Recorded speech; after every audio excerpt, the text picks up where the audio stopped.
Okay, fans, we reach into the murder book again for you. And this time we stop on Carl Denke. Carl Denke. Date of birth, August 12th, 1970.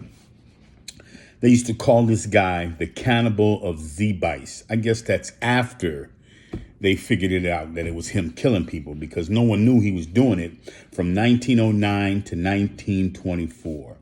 I mean, this guy was a hardcore cannibal, and when you hear the story, you'll see he made you into a cannibal, literally. 42 plus victims. Now, 42, that's a lot of victims. I mean, that's more than on your hands, okay? 42 victims plus. Whenever you see that plus there, guys, that means we don't know how many you killed, but we know you killed more than these ones we know you killed. You understand? His method, he loved to kill you with an axe. They arrested him on December 21st, 1924. Now, sometimes they know the victims. These victims were unnamed. Must be because of some sort of remains they found, because when it says known victims, here it says unnamed travelers and homeless men and women. So these must have been remains of 42 people that they found, if they don't know who they are. And I'm pretty sure in 1924, they didn't have the means they have in 2024 to find out who someone was or how long they've been, who knows. He committed suicide by hanging in his cell when he was arrested. Now, nothing is known about Denke's childhood, but as an adult, he ran a rooming house from 1918 to 1924.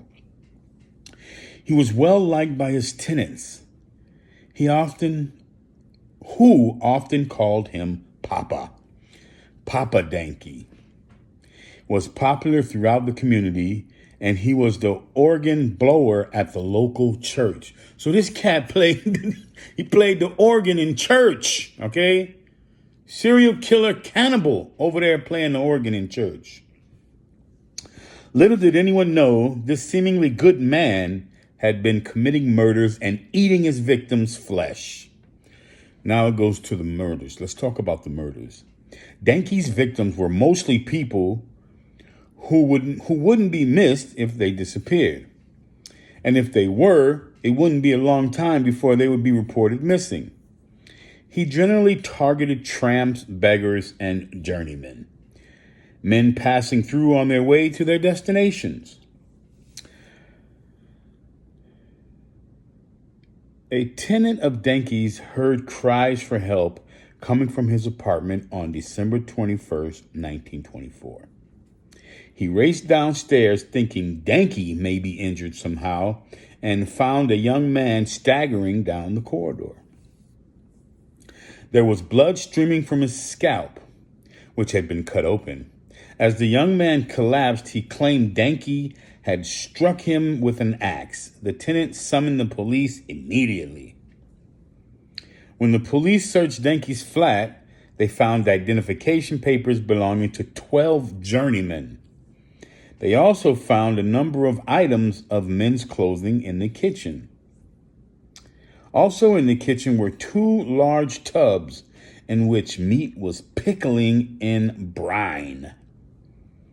Officers estimated the tubs contained the flesh and bones of around 30 victims. Denke's ledger was found. In it, he had listed dates and names and the weights of victims that he had pickled since 1921. And this was 1924.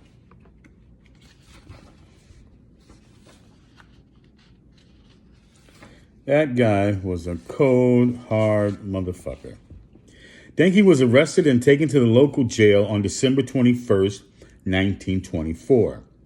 There he was to be questioned about the attack on the young man, as well as the evidence of numerous murders found in his flat.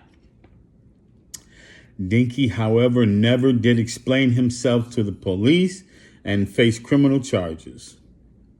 By morning, he was dead. He went out like a coward. On December 22nd, 1924, Dinky was found dead in his cell. He had hanged himself. After his death, police went to his apartment to secure all of his property. There they made even more disturbing discoveries. Not only were there 2 tubs of meat pickling in the kitchen, there was also several containers filled with pickled human flesh. Bones were found that had been prepared for processing. Bones for processing? What? And there was also an apparatus for making soap.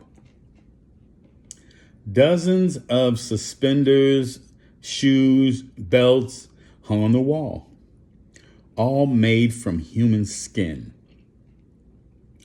In the closet, there was a lot of clothing stained with blood, including a skirt.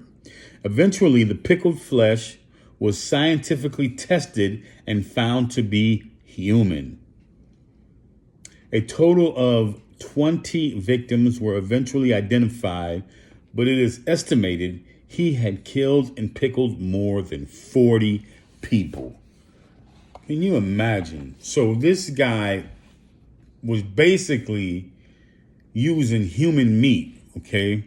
And what the book doesn't tell you, but I know from further research is he had a hamburger shop in front of his house, okay, where he sold sandwiches, but he called them pickled barbecue sandwiches. For almost 20 years, he sold this meat in front of his house. So, in fact, if you bought a hamburger or pickled barbecue from Mr. or Papa Danky, he sold your ass some flesh and you ate it. And you liked it because no one complained or no one went to the police. That's today's murder book fan person, Carl Danky, a real nut.